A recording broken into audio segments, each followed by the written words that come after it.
Movie की शुरुआत में मिया नाम की एक औरत एक आदमी के साथ होती है। अचानक उसे कोई काम याद आता है और वो वहाँ से चली जाती है। उसके साथ जो आदमी था उसका नाम है सैम। सैम बाथरूम में जाकर बहुत देर आईने को देखता है और अचानक उसका सर दुखने लगता है। फिर न जाने उसे क्या सोचता है और वो कार लेकर मिया को ढूंढने निकल जाता है। तभी वो देखता है कि मिया एक आर्मी ऑफिसर के साथ जा रही है। असल में वो मिया का हस्बैंड है जो 1 साल बाद घर लौटा है और इस 1 साल में मिया ने सैम के साथ अफेयर कर लिया था। ये बात सैम भी जानता था, लेकिन वो मिया से बहुत प्यार करने लगा था। पर अब मिया अपने पति के साथ है और उसे देखकर सैम को अच्छा नहीं लगता। अब सैम का दर्द और बढ़ जाता है। लगता है उसका सर फटने जा रहा है। सैम के साथ ऐसा अक्सर होता है। बचपन में सैम की एक बहन थी और सैम उससे बहुत प्यार करता था। एक दिन सैम अपने कैमरे से फोटोज क्लिक कर रहा था तो उसकी बहन ने कैमरा मांगा पर सैम ने नहीं दिया। वो उसे छीनकर एक ऊंची चट्टान पर चली जाती है और वहां से नीचे पानी की फोटोज खींचने लग जाती है। तभी सैम जाकर कैमरा को छीनने की कोशिश करता है, लेकिन तब गलती से उसकी बहन का पैर फिसलकर वो पानी में गिर जाती है। उसे बचाने के लिए सैम भी कूद पड़ता है। तभी कोई पानी में कूदकर दोनों बच्चों को उठा लाता है। सैम तो बच जाता है, लेकिन उसकी बहन मर जाती है और उस दिन से सैम खुद को अपनी बहन की मौत का कसूरवार मानता है और उस दिन से उसका दिमागी संतुलन बहुत खराब हो चुका है। उसे लगता है कि उसकी बहन उसके साथ है और कभी कभी वो अपने अंदर अपनी बहन को महसूस करता है। उसकी परेशानी देखकर उसके पेरेंट्स उसको एक साइकियाट्रिस्ट के पास भी लेकर जाते हैं, जो कहती है कि देखो, घर पर ऐसी चीज मत रखा करो जो सैम को उसकी बहन की याद दिलाए, तभी वो ठीक हो पाएगा। अब इस सिचुएशन में उसके पेरेंट्स को क्या करना चाहिए? दोस्तों, वैसे आपका क्या ख्याल है? कमेंट करके बताइएगा।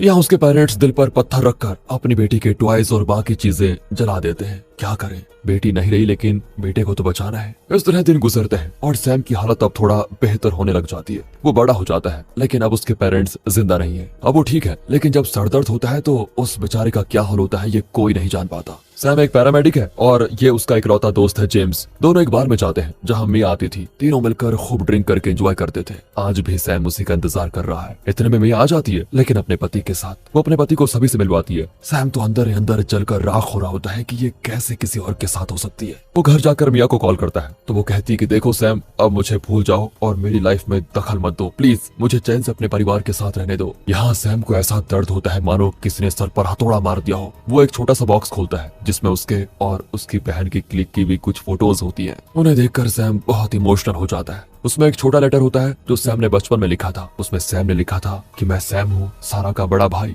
मैं उससे बहुत प्यार करता हूँ। अगर उसे डर लगे या वो अकेली फील करे तो मेरे पास आ सकती है। मैं उसे सेफ रखने के लिए कुछ भी करने को तैयार हूँ। ये सब कुछ पढ़कर सैम को अपनी बहन सारा की बहुत याद आती है। उसके साथ बिताया हुआ बचपन याद आने लग जाता है। अगले दिन अब जेम्स का बर्थडे होता है तो सैम अपना बैग पैक करके उसके घर जाता है। उसके घर जाकर वो कार से बाहर निकलता है तो देखता है वो पुराने फोटोज और लेटर वाला बॉक्स कार सीट पर है। सैम हैरान रह जाता है क्योंकि जहाँ तक उसे याद है उसने कार में सिर्फ बैग रखा था। फिर ये बॉक्स कैसे आया? फिर उसे शक होता है कि शायद उसने भूल कर ये बॉक्स कार में रख दिया होगा। इसलिए इस बात को इग्नोर करके वो जेम्स के घर जाता है। जेम्स बहुत ही खुश होता है और उसके साथ फोटो खिंचवाना चाहता है, लेकिन कैमरा से जुड़ी दर्दनाक यादों की वजह से सैम को अब कैमरे से नफरत ही हो गई होती है। जेम्स की वाइफ का नाम है बॉबी और मिया बॉबी की ही बहन है। जेम्स के बर्थडे के लिए मिया और उसका पति भी आए होते हैं। उनके घर के पास की जो झील होती है वे वहाँ पर नहा रहे होते हैं। सैम मिया से कहता है कि तुम अपने पति को छोड़ दो, मैं और तुम कहीं और जाकर खुश रहेंगे। लेकिन मिया कहती है कि मुझे अपना घर नहीं उजाड़ना है, समझे? तुम मुझसे बात मत करो और यहाँ से चले जाओ। ये सुनकर सैम का दर्द फिर से शुरू हो जाता है और वो एकदम ब्लैंक। जब उसकी आंख खुलती है तो वो खुद को किसी जंगल में पाता है। तभी जेम्स आकर कहता है कि तुम्हें हम कितनी देर से ढूंढ रहे हो, तुम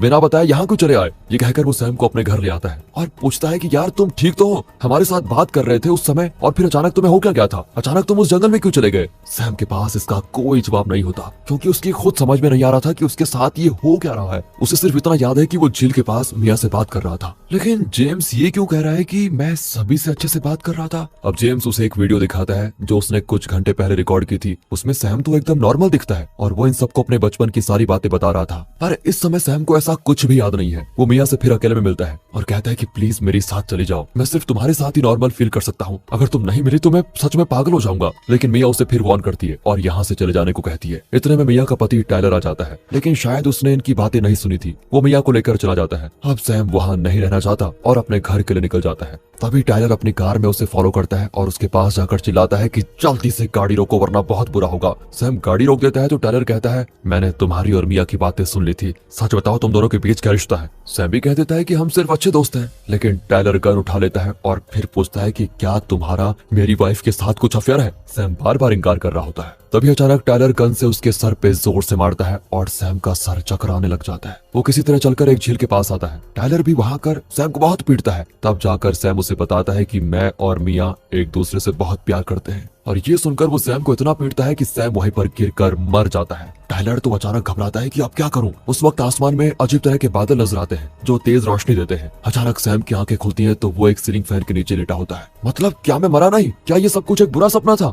इसी कंफ्यूजन में सैम मुड़ता है तो उसके पास जेम्स की वाइफ बॉबी सोई होती है। वो चौंक कर पूछता है कि आप मेरे कमरे में क्या कर रही हैं? ये तुम्हारा कमरा नहीं, हमारा कमरा है जेम्स। ये मुझे जेम्स क्यों कह रही है? ये सोचकर सैम बड़ा कंफ्यूज होता है और आईने में देखता है तो पता चलता है वो जेम्स के शरीर में है। मतलब सैम मर चुका है लेकिन उसकी आत्मा अब जेम्स की बॉडी में है। सैम समझ नहीं पाता कि ये क्या हो रहा है। उसके लिए ये पूरा कंफ्यूजिंग होता है। तभी वहाँ पर टाइलर आ रहा होता है। दरअसल सैम को मारकर उसकी बॉडी को डिस्पोज करके वो आ रहा है। अब ये सब कुछ जानकर जेम्स की बॉडी में बसा हुआ सैम तुरंत मिया के कमरे में आता है, लेकिन जल्दी में वो अपना अंडरवियर पहना भूल गया था। वो जाकर मिया को उठाता है कि जल्दी चलो वरना तुम्हारा पति तुम्हें मार डालेगा। उससे इस हालत में देखकर मिया चिल्लाती है कि ये क्या कर रहे हो जेम्स, पहले जाकर अपना नेकर पहनो वरना मैं तुम्हें मार डालूंगी। इतने में बॉबी वहाँ पर आ जाती है और जेम्स पर चिल्लाती है कि मेरी बहन के साथ ये क्या कर रहे हो तुम। वो नहीं जानती कि ये जेम्स नहीं सैम है। सैम फिर कहता है कि जल्दी यहाँ से निकलो वरना तेरा पति तुझे मार डालेगा। उसने मुझे तो मार ही डाला क्योंकि उसे हमारे बारे में सब कुछ पता चल चुका था। मैं जेम्स नहीं, मैं सैम हूँ। ये सुनकर बॉबी और मिया दोनों कंफ्यूज हो जाती हैं। थ्रिलर मूवी के बीच में ऐसा कॉमिकल सीन अगर आपको पसंद आया हो तो वीडियो को लाइक कीजिए। इतने में टाइलर अंदर आ जाता है और जेम्स को नंगा देखकर वो चौंक जाता है। पर सैम अब भी मिया को बचाने की पूरी कोशिश करता है लेकिन टाइलर उस पर भी अटैक कर देता है। फिर सभी मिलकर उनका झगड़ा रोकते हैं और जेम्स मतलब सैम ड्रेस पहनकर एक कमरे में बैठा होता है। वो बॉबी को बहुत समझाता है कि देखो मैं सैम हूँ और इस वक्त जेम्स की बॉडी में हूँ, मेरा यकीन करो मैं जेम्स नहीं हूँ। लेकिन बॉबी कहती है तुम बहुत थके हुए हो इसलिए इतनी बेतुकी बातें कर रहे हो, जरा आराम कर लो। ये कहकर वो चली जाती है। सैम सो जाता है और उसे एक अजीब सा सपना आता है कि वो अपने शरीर में है और वो भी मिया के साथ है। लेकिन वो जान जाता है कि ये सपना है क्योंकि वो अपने हाथ से दूसरे हाथ में छेड़ करता है, उसके अंदर से मक्खी निकलती है। तभी सैम की नींद खुल जाती है। अब सैम को किसी तरह मिया को बचाना होगा इसलिए वो टाइलर की कार से उसकी गन चुराता है। वो अपने कमरे से बाहर कूद जाता है। फिर वो टाइलर की कार में गन ढूंढ रहा होता है कि तभी टाइलर आकर अपनी कार को लॉक कर देता है। लेकिन सैम को गन मिल चुकी थी और उसे लेकर वो किसी तरह डोर खोलकर बाहर आ जाता है। लेकिन कार का सेफ्टी अलार्म बजने लग जाता है। अब टाइलर, मिया और बॉबी बाहर आ जाते हैं। फिर सैम टाइलर पर गन तान कर कहता है कि एक भी कदम आगे रखा तो गोली चला दूंगा। बॉबी पूछती है यार ये तुम क्या कर रहे हो जेम्स, प्लीज गन फेंक दो। सैम कहता है मैं जेम्स नहीं हूँ, मैं जेम्स नहीं हूँ, मैं सैम हूँ। इस टाइलर ने मुझे झील के किनारे मार डाला है। और ये सुनकर टाइलर के रोंगटे खड़े हो जाते हैं कि झील के किनारे बात जेम्स को कैसे पता चली, कहीं जेम्स की बॉडी में सच में सैम की आत्मा तो नहीं। इसी बीच बॉबी सैम को शांत करने की कोशिश कर रही होती है। तभी टाइलर उससे गन छीन लेता है। लेकिन अब भी किसी को यकीन नहीं हुआ कि जेम्स के अंदर सैम है। उन्हें लगता है कि जेम्स पागल हो रहा है। अब सैम को एक अलग कमरे में रखा जाता है। टाइलर अपना डाउट क्लियर करने के लिए उसके कमरे में आकर पूछता है कि देखो जेम्स, मैंने सैम को मार डाला, ये सच है, लेकिन तुम्हें ये बात कैसे पता चली? क्या तुम मुझे फॉलो कर रहे थे? सैम कहता है तुमने जिस सैम को मार डाला मैं वही सैम हूँ, लेकिन अब मैं जेम्स की बॉडी में हूँ। लेकिन टाइलर को गुस्सा आता है कि तुम बार बार झूठ क्यों कह रहे हो? तब सैम बताता है कि तुमने मुझे इसीलिए मार डाला क्योंकि मेरा और मिया का अफेयर चलता है। ये सुनकर टाइलर तो गुस्से में जेम्स को यानी कि सैम को शूट कर देता है और सैम फिर मारा जाता है। और इस बार कत्ल के इल्जाम से बचने के लिए टाइलर गन को जेम्स के हाथ में दे देता है ताकि सबको यही लगे कि ये पागल हो गया और इसने खुदकुशी कर ली। तभी एक बार फिर आसमान में वही बादल इकट्ठा हो जाते हैं और बीच से निकलती है एक तेज रोशनी। अब सैम फिर आंखें खोलता है तो उसके सामने मिया और टाइलर होते हैं। सैम तो घबरा जाता है कि न जाने इस बार किसकी बॉडी में घुस गया। दरअसल इस बार वो बॉबी की बॉडी में चला गया था। जेम्स की लाश को देखकर उसकी वाइफ बॉबी बेहोश हो गई थी और इसी बीच सैम की आत्मा जेम्स को छोड़कर बॉबी की बॉडी में घुस गई थी। अब सैम समझ जाता है कि अगर इस बार मैंने खुद को सैम बताया तो टाइलर फिर मुझे मारेगा। इसलिए वो एक प्लान बनाता है और कहता है कि कहती है मुझे थोड़ी देर के लिए अपने पति के साथ अकेला छोड़ दो प्लीज। मिया और उसका पति बाहर चले जाते हैं। तभी बॉबी की बॉडी में सैम जेम्स के हाथ से गन निकालकर खिड़की से पीछे फेंक देता है। फिर वो जेम्स के पॉकेट से कार के निकालकर मिया को देता है और कहता है तुम कार स्टार्ट करके रखो और मेरे आते ही हम दोनों तुरंत यहाँ से निकल जाएंगी।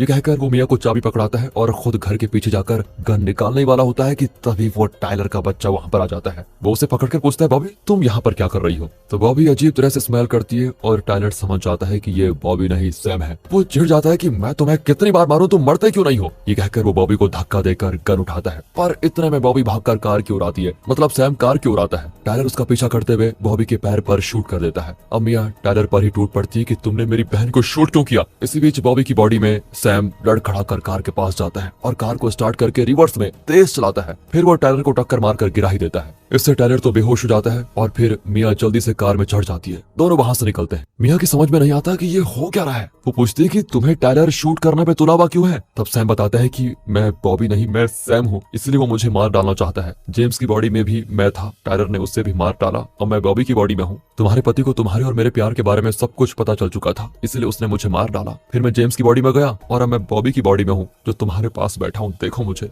मैंने तुम्हें कितनी बार समझाने की कोशिश की लेकिन तुम समझ ही नहीं रही थी। अब टायलर तुम्हें मारने जा रहा है, इसलिए मैं तुम्हें बचाकर यहाँ ले आया। मिया चौंक कर बैठी होती है। सैम मिया को एक जगह लेके जाता है जहाँ सैम की कार होती है। सैम उस कार से अपना बॉक्स निकालता है और उसमें रखे फोटोज को देखकर बहुत रोता है। अब मिया को यकीन हो जाता है कि ये बॉबी नहीं सैम है। मिया कहती है, जिस तरह तुम अपनी बहन से प्यार करते थे बिल्कुल उसी तरह मैं भी अपनी बहन से बहुत प्यार करती हूँ, इसलिए सैम तुम प्लीज उसके शरीर को छोड़कर चले जाओ। इतने में टायलर के ट्रक की आवाज आती है और ये दोनों वहां से निकल जाते हैं। टायलर उन्हें ढूंढने लग जाता है। इसी बीच सैम चुपके से टायलर के ट्रक में छुप जाता है। वहां मिया जेम्स की कार से निकलती है। टायलर को लगता है कि दोनों बहनें उसी कार में बच निकल रही है। वो अपना ट्रक लेकर उस कार के पीछे जाता है। वो नहीं जानता कि सैम बॉबी की बॉडी में उसी के ट्रक में छिपा हुआ है। ट्रक में सैम अपनी बॉडी को देखता है, मतलब टायलर ने सैम की बॉडी को डिस्पोज करने के लिए अभी तक अपने ट्रक में छुपाया हुआ है। ये देखकर सैम बहुत रोता है। सैम को आता है गुस्सा और वो ट्रक में रखी हुई कुल्हाड़ी जैसी चीज से टायलर पर हमला कर देता है। इसी बीच टायलर गाड़ी का कंट्रोल खो देता है और ट्रक सीधे झील में जाकर डूबने लग जाती है। सैम के पैर में एक रस्सी फंसी होती है जिसकी वजह से वो स्विम नहीं कर पाता। कुछ ही देर में मर भी जाता है, लेकिन अचानक वो रियलाइज करता है कि अब वो टायलर की बॉडी में चला गया है। उस वक्त भी पहले की तरह आसमान में बादल छा जाते हैं और तेज रोशनी होती है। शायद इसी वजह से सैम के साथ ये सब कुछ हो रहा है। अब सैम जो कि टायलर की बॉडी में है वो बॉबी की बॉडी को बाहर ले आता है। तभी वहां पर मिया आती है और कहती है, मेरी बहन को छोड़ दो प्लीज। तभी टायलर उसको आंखों में इशारा करता है कि मैं टायलर नहीं सैम हूँ।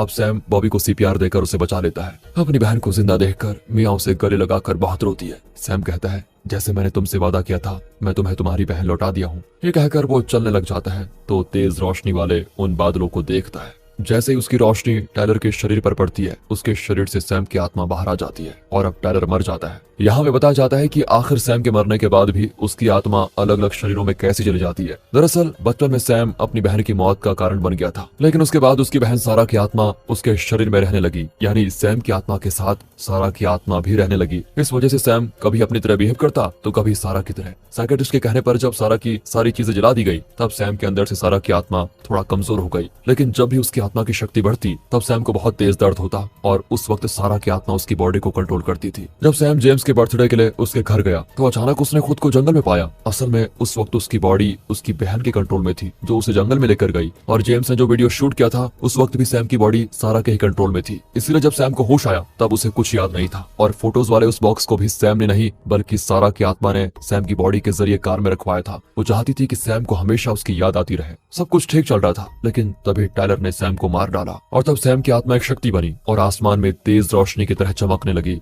सैम की आत्मा सारा की आत्मा से मिल नहीं रही थी क्योंकि सैम खुद को अपनी बहन की मौत का जिम्मेदार मानता था। जब सारा की आत्मा को पता चला कि मिया जिसे सैम बहुत ही पसंद करता है उसकी जान को खतरा है तो उसने सैम की आत्मा को जेम्स के शरीर में ट्रांसफर कर दिया। फिर जेम्स के शरीर में रहकर सैम ने मिया को बचाने की पूरी कोशिश की, लेकिन जेम्स को टायलर ने मार डाला। फिर सैम बॉबी की बॉडी में चला गया। जब उसने रियलाइज किया कि जैसे उसके लिए उसकी बहन इंपॉर्टेंट थी वैसे ही मिया के लिए बॉबी इंपॉर्टेंट है, इसलिए जब ट्रक के डूबने से टायलर और बॉबी डूब रहे थे तो सारा ने सैम की आत्मा को बॉबी के शरीर से निकालकर टायलर के शरीर में ट्रांसफर कर दिया और इस तरह वो मिया की बहन को बचा पाए। तब जाकर सैम को तसल्ली हुई कि वो अपनी बहन को भले ही ना बचा पाया, लेकिन आज उसने मिया की बहन को बचा लिया है। मिया को सैम की तरह कभी गिल्टी फील नहीं करना पड़ेगा कि वो अपनी बहन को नहीं बचा पाई। अब सैम की आत्मा को कोई गिला नहीं है, वो अपनी बहन सारा की आत्मा से जा मिलता है।